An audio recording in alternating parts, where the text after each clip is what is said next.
All welcome to Meenakshi vlogs. అందరూ ఎలా ఉన్నారు? ఈరోజు నేనైతే గోంగూర పచ్చిరొయ్యలు కర్రీ చేస్తున్నాను. ఎలా చేస్తున్నానో చూసేయండి. ఫస్ట్ నేనైతే స్టవ్ మీద కడాయి పెట్టుకుని దాంట్లో ఆల్రెడీ వాష్ చేసి పెట్టుకున్న ప్రాన్స్ వేసుకుంటున్నాను. అండ్ అలానే దాంట్లోకి కొంచెం పసుపు ఉప్పు కూడా వేసి ఈ ప్రాన్స్ అయితే మగ్గించుకుంటున్నాను. దీంట్లోంచి వాటర్ వస్తాయి కదా, వాటర్ అంతా ఇంకిపోయేదాకా మగ్గించుకుంటాను.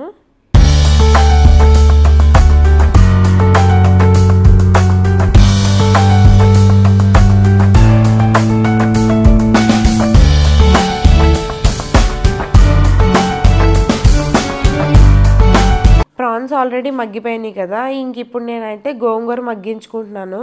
గోంగూర ఎలా మగ్గించుకోవాలంటే నేను ఆల్రెడీ వాష్ చేసి పెట్టేసుకున్న గోంగూర, ఆ గోంగూర కడాయిలో వేసుకోవాలి. దాంట్లోకి మళ్ళీ ఒక 2 పచ్చిమిర్చి కూడా వేసుకోవాలి. కొంచెం సాల్ట్ కూడా వేసి ఇందులోంచి కూడా వచ్చే వాటర్ అంతా కూడా ఇంకిపోయేదాకా మళ్ళీ దీన్ని కూడా మగ్గించుకోవాలి మనం.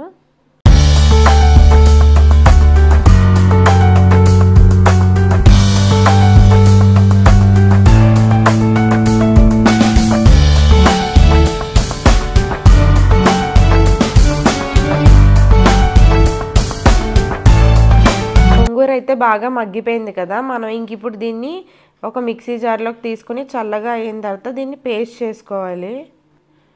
ఇంక ఇప్పుడైతే మళ్ళీ స్టవ్ మీద కడాయి పెట్టుకుని దాంట్లో ఆయిల్ వేసి కట్ చేసి పెట్టుకున్న ఆనియన్ మిర్చి కూడా వేసుకుని బాగా ఫ్రై చేసుకోవాలి. దాంట్లోకి కొంచెం పసుపు ఉప్పు కూడా వేసుకోవాలి. ఇదైతే గోల్డెన్ కలర్లోకి వచ్చేంత వరకు ఫ్రై చేసుకోవాలి. గోంగూర ప్రాన్స్ కర్రీకి అయితే ఎక్కువ టైం అయితే పట్టదు, త్వరగానే అయిపోద్ది. ఎందుకంటే నేను ఆల్రెడీ ప్రాన్స్ని మగ్గించి పెట్టేసుకున్నాను కదా, సో మన కర్రీలో కూడా ఎక్కువ మగ్గనవసరం లేదు. అండ్ అలానే గోంగూర కూడా మగ్గించేసుకున్నాను కాబట్టి త్వరగానే అయిపోద్ది. ఫస్ట్ మనకి స్టార్టింగ్లోనే కొంచెం ఈ ప్రాన్స్ గోంగూర మగ్గించి పెట్టుకోవడానికి కొంచెం టైం పడుతుంది.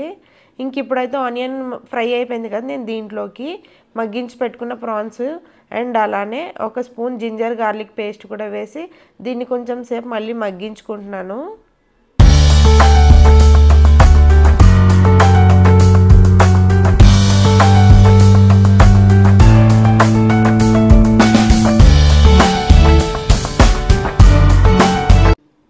జింజర్ గార్లిక్ పేస్ట్ వేసుకున్నాక బాగా ఫ్రై చేసుకున్నాం కదా, ఇంక ఇప్పుడు మనం దీంట్లోకి సాల్ట్, కొంచెం పసుపు, ఒక 2 టేబుల్ స్పూన్స్ కారం వేసుకొని బాగా కలుపుకోవాలి.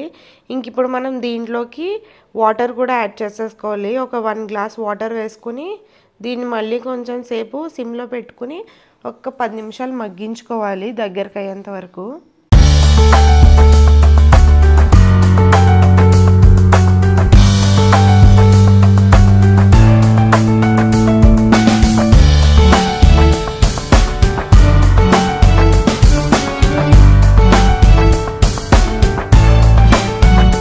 నాని ఏం చేస్తున్నా?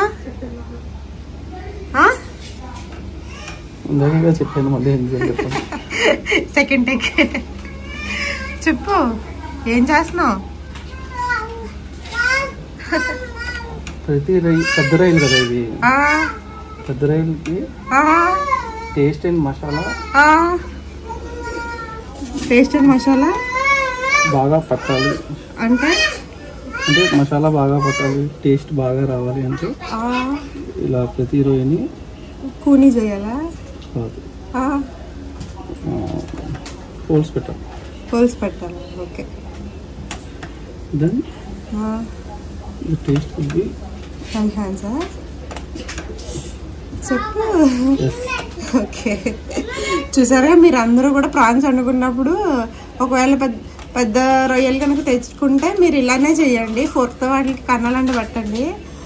ఆ కన్నాల్లోకి టేస్ట్ జ్యూస్ అది వెళ్ళి మసాలా అంతా టేస్ట్ అయితే చాలా బాగుంటుందంట. ఇది మా హస్బెండ్ చెప్తే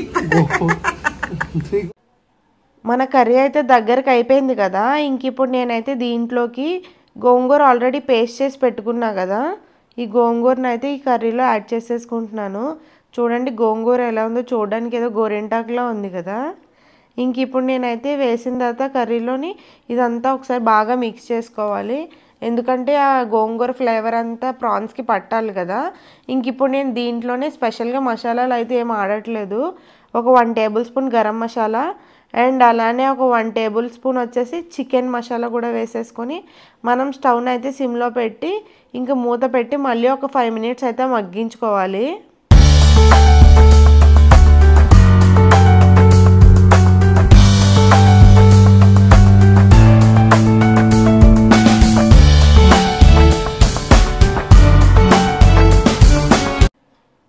ఇంకా గోంగూర కూడా మొత్తం దగ్గరికి అయిపోయింది కదా.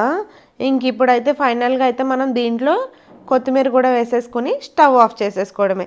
చూసారుగా ఎంత ఈజీగా ఉందో గోంగూర పచ్చిరాయలు కర్రీ. మీరు అందరూ కూడా ట్రై చేయండి. ఇంకా మీలో ఎవరైనా కనుక ఫస్ట్ టైం మన ఛానల్ని చూస్తే మన ఛానల్ని లైక్ చేయండి, షేర్ చేయండి, సబ్స్క్రైబ్ చేయండి, ఇంకా మంచి మంచి కమెంట్స్ పెట్టండి. Okay all, bye bye, take care, see you in the next video.